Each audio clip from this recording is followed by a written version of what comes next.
រស្មីពណ៌មាសចាំងច្បាស់មេឃាព្រៃព្រឹកសារសាដីថ្មរឹងមាំដាក់ដួងប្រលឹងឲ្យភ្ញាក់ឡើងមកក្នុងអាណាចក្រដែលធ្លាប់សោយកម្មកំពូលប្រាសាទឈោងចាប់ពពកដូចបោផាឈូករីក្បែរមាត់ភ្នំក្លិនក្រអូបអើយផ្សែងធូបបក់មកដាស់ចិត្តកូនខ្មែរឲ្យមកជួបជុំអ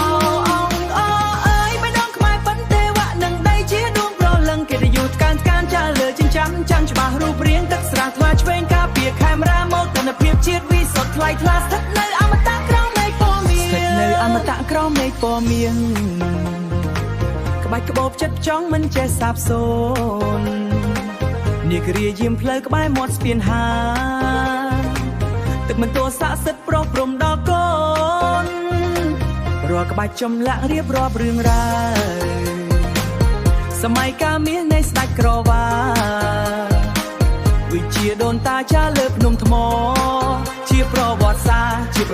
ល្បីល្បាញសូសាអើយបេះដូងខ្មែរប៉ុន្តែវៈនឹងដីជាដួងប្រលឹងកិត្តិយសកានចាលើចិញ្ចាំចាំច្បាស់រូបរាងឲ្យលោកបានដឹងស្នាញញឹមបាយ៉ាន់លើកំពូលថ្មទឹកស្រះថ្លាឆ្វេងការពារខេមរាមកទិដ្ឋភាពជាតិស្ថិតនៅអមតៈក្រមនៃពណ៌មា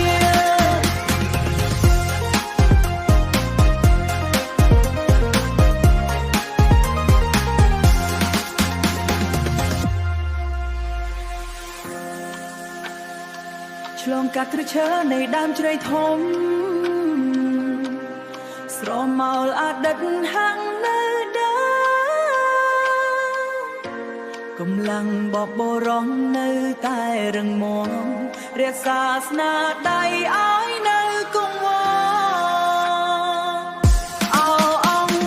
អើយបេះដូងខ្មែរប៉ុន្តែវៈនឹងដីជាដួងប្រលឹងកិត្តិយសកានចាលើចិញ្ចាំចាំច្បាស់រូបរាងទឹកស្រះថ្លាឆ្វេងការពារខេមរាមកទិដ្ឋភាពជាតិវិសុទ្ធថ្លៃថ្លាស្ថិតនៅអមតៈក្រមនៃពណ៌មាសសូរិយាសង្ខុតក្រោយកំពូលប្រាសាទចតុជាបោកបង់កណ្ដាលរាត្រីតែពន្លឺអង្គរនឹងចាំងរន្ទាលក្នុង